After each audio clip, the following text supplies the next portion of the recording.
Everyone, আশা করি তোমরা সবাই অনেক ভালো আছো, সুস্থ আছো। আমরাও ভালো আছি। আজকে হচ্ছে সোমবার আর এখন সময় হচ্ছে বেলা 12টা 7। এখন থেকে ব্লগটা শুরু করলাম। দেখতে থাকো, আশা করি তোমাদের অনেক অনেক ভালো লাগবে। আজকে সারাদিন কী করি না করে যত্ন করে তোমাদের সাথে শেয়ার করার চেষ্টা করি। তো আজকে ওয়েদারটা পুরো মেঘলা, সকাল থেকে পিটপিট করে, সকাল থেকে বলতে ওই 9টা শুরু হবে, তো 9টা 9:30 থেকে পিটপিট করে বৃষ্টি পড়ছিল। এখন থেমে গেছে যদিও, কিন্তু মেঘলা হয়ে চলে গেছে। তো আমার রান্নাবান্না ভাত হচ্ছে, সবজিটা হয়ে গেছে। চলো পরে করে না দেখাচ্ছি, চলো কী রান্নাবান্না করলাম। আজ সিম্পল রান্না হয়েছে। এটা হচ্ছে চাল কুমড়োর তরকারি, ঘুষা মাছ দিয়ে, মানে চিংড়ি মাছ, পুঁই শাক অল্পখানি দিয়েছি। আর এটা হচ্ছে মাছের তেল ঝাল, মানে সর্ষে বাটাও দিয়েছি। এই হচ্ছে রান্না। আর পেঁপে ভাতে দিয়েছি, আর মোচার পোড়া করব, ঠিক আছে। এই যে মোচাটা ছাড়িয়ে কেটে রেখে এটাকে একটু ভাপাবো, তারপরে সেদ্ধ করে বেসন দিয়ে ভাজবো। এই যে কর্তামশাই এত বড় একটা মোচা নিয়ে এসছে, এটা কতদিন ধরে খাবো তার ঠিক নেই। কালকে আবার মঙ্গলবার, খেতে নেই। তাই এটা কী করার মোচা বলে তো আমার কিন্তু মোচা সম্বন্ধে কোনো অতটা আইডিয়া নেই।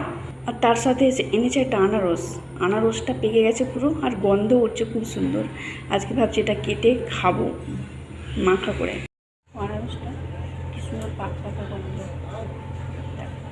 এখন মাখা করবো, হাফ খাবো আর হাফ রেখে দেবো, কালকে খাবো। ঠিক আছে, সময় হচ্ছে বেলা 12টা 40। আর পুরো আকাশ কালো করে নিয়ে, হয়তো তোমার ক্যামেরাতে অতটা ভালো বুঝতে পারছো না, পুরো অন্ধকার লাগছে, পুরো অন্ধকার লাগছে। আর আমার এই যে আমার মোচার বড়া ভাজাও হয়ে গেছে, গরম গরম আছে, একবারে কড়াতেই রেখেছি। আর পুরো কালো এই মেঘ, তোমরা হয়তো বুঝতে পারছো না ক্যামেরাতে, কিন্তু প্রচুর মেঘ উঠছে। 1:43 আমার খাওয়া দাওয়া হয়ে গেছে। আর বৃষ্টিও হয়ে গেল জোরদার, এবং ঝিমঝিম করে পড়েছে। আর এই যে আমি আনারসটা যে খাবো বলেছিলাম, এই যে এটা ছাড়িয়েছি, নুন দিয়ে মাখিয়ে এবার খাবো। তোমাদের সাথে গল্প করবো আর খাবো, ঠিক আছে। চলো, এখন বৃষ্টি এখনও পড়ছে, হচ্ছিল, ওই ঝিমঝিম করে পড়েছে, রাস্তাটা উপরে ভিজা। আর এখন আবার ওই যে কারণ দেখাচ্ছি, ওই দেখো ঝিমঝিম করে পড়ছে, বুঝতে পারছো তোমরা? যেমন গাছপালাগুলো বৃষ্টি জোরে ধীরে ধীরে শান্ত হয়ে গেছে, শান্ত।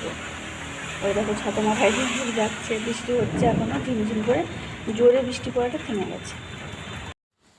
ও স্কুল থেকে এসে বলছে আমাকে সিমাই করে দেবো। ওই যে দেখো প্যাকেট কেটে দাঁড়িয়ে আছে। তো আমি প্রভুজের একটা সিমাই নিয়েছিলাম, তো সেটা এই যে করে দিয়েছে, একটু ঘি দিয়ে নেড়ে তারপরে করে দিলাম। দুধ ছিল, এই যে করে দিয়ে একটু পাতলা করেই করে দিয়েছি। এমনিতে দুধ খেতে চায় না, এই বাহানায় তবু একটু দুধ খাবে আর কি, তাই অল্প মানে পাতলা করে দিয়েছি, ঠিক আছে। তো চলো আর পরে দেখা হচ্ছে। দেখো বন্ধুরা, কি কালো হয়ে মেঘ উঠছে, তার সাথে হালকা ঝড় হচ্ছে, আর আবার বৃষ্টি শুরু হয়ে গেল আর কি। মাঝখানটা একটু কমে গিয়েছিল, এখন আবার তাকে শুরু হয়ে গেছে। দেখতে পাচ্ছি বন্ধুরা, হয়তো ফোনে ঠিক করে বোঝা যাচ্ছে না কতটা পরিমাণে মেঘ আছে, পুরো অন্ধকার হয়ে গেছে। এখন সময় হচ্ছে 4:32, আবার ঝমঝমিয়ে বৃষ্টি হলো, তার সাথে হালকা হালকা একটু ঝোড়ো হাওয়া দিচ্ছিল, এখন আবার থেমে গেছে। আর বৃষ্টির আওয়াজও তোমরা শুনতেই পাচ্ছ। দেখো ওই আম গাছটা, কাঁঠাল গাছটা, তারপর আম গাছও আছে, নড়ছে। বৃষ্টি পড়ছে এখন, তখন দেখা গেলাম বৃষ্টিটা জোরে পড়েছিল, এখন বৃষ্টিটা অনেকটাই কমে গেছে। আর আমি না বৃষ্টি দেখতে মানে ভালোবাসি। বিকেলবেলা বৃষ্টি হলে আমি এই উপরের ঘরটায় চলে আসি, এখান থেকে বৃষ্টিটা ভালো দেখা যায়। দেখাচ্ছি, দেখো দেখো বৃষ্টি দেখতে আমি উপরে এইখানটায় বসে বসে বৃষ্টি দেখি, জানালাটা খুলে দিই, এই দেখো বৃষ্টি দেখা যাচ্ছে।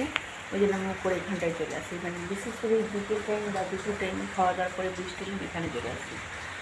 আর ছেলেকে সময় করে দিলাম, তোমাদেরকে দেখালাম। তো চলো আজকাল ব্লগটা বড় করছে না, আর কী দেখাবো।